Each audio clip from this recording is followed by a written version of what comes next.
Se acabó. Free drinks in the house.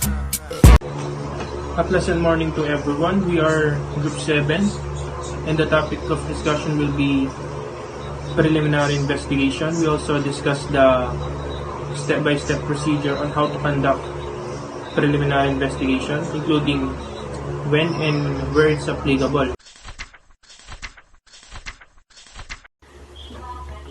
So first of all, what is a preliminary investigation? The preliminary investigation is the police agency's initial response to a crime report. And also, yung pinaka main goal nila dito is to figure out who committed a crime and apprehend the offender. Who may conduct the preliminary investigation? First, we have ombudsman investigators. Second, we have special prosecuting officers.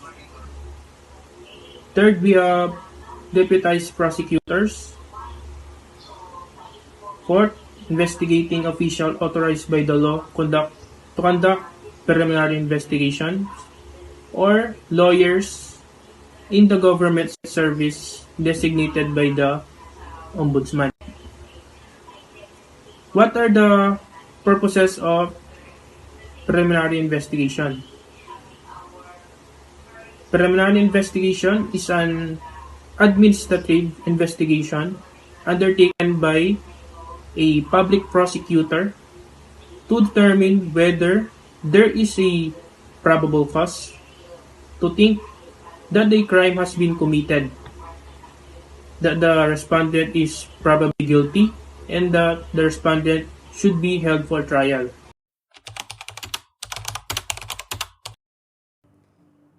In a preliminary investigation, the officer must first attend to any injured parties and obtain proper care for them.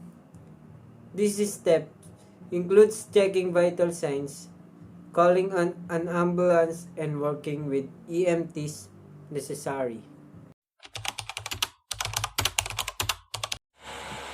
Step 2. Next, officer observe the scene. This observation includes the position of the victim, any items near the victim, and any unusual activities at the scene.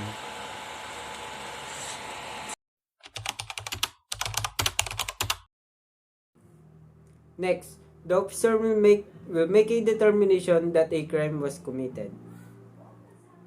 Once this occurs, the officer will begin an enforcement action. An enforcement action includes pursuing an offender, making an arrest, or sending out an identifying description of the offender for the officers to utilize.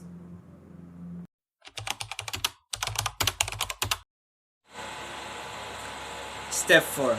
Furthermore, the officer will secure the crime scene, making sure that any evidence is preserved and no one tampers with anything at the scene. Example po ng officer ay nandun po siya sa crime and siya po yung nagbabantay ng mga evidence and mini-make sure niya na wala pong pwedeng gumalaw dito, and at syempre po also wala pong pwedeng mag-tampers.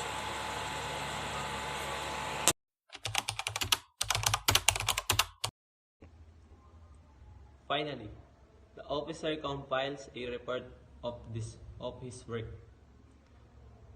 This report is very important in any police field. The officer should record all the information accurately regarding those activities. All the significant data should be put here in the report. After that, all of the gathered information will be used in the formal post-crime scene. Aside from this, the information can also be presented to those who were not there but are connected to the specific activity. Any misinformation from this report can either prove that the person is guilty or innocent. The officer will interview witnesses in order to obtain witness statement.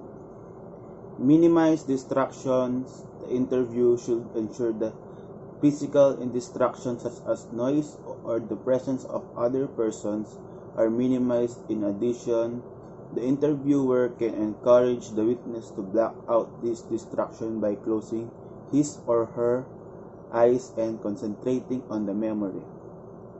Encourage the witness to mentally recreate the incident.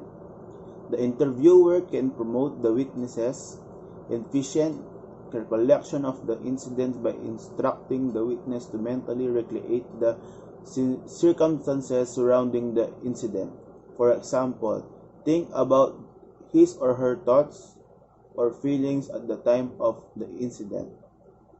The interviewer must investigate needs to solve the crime, and the witnesses possesses relevant knowledge about the details of the crime.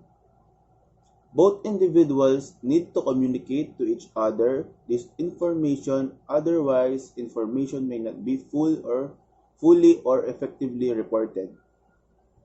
The interviewer should convey investigate needs, the types of information he or she is looking for, to the witness. The investigator needs the witness to report the event in more detail than would be to ensure the witness is fully aware of how to provide the descriptions. Witnesses may have a very good memory of the incident but fail to communicate the knowledge effectively. Therefore, the interviewer should try to facilitate the witnesses' conversion of memory into effective communication. This can be accomplished by encouraging non-verbal responses. For example, drawings, gestures, to supplement verbal description as appropriate. The interviewer should also encourage the witness to report all information and not edit his or her thoughts. Preliminary investigation when it's applicable. Preliminary investigation is required before filing a complaint or information for an offense if the penalty prescribed by the law is at least 4 years, 2 months, and 1 day regardless of fine.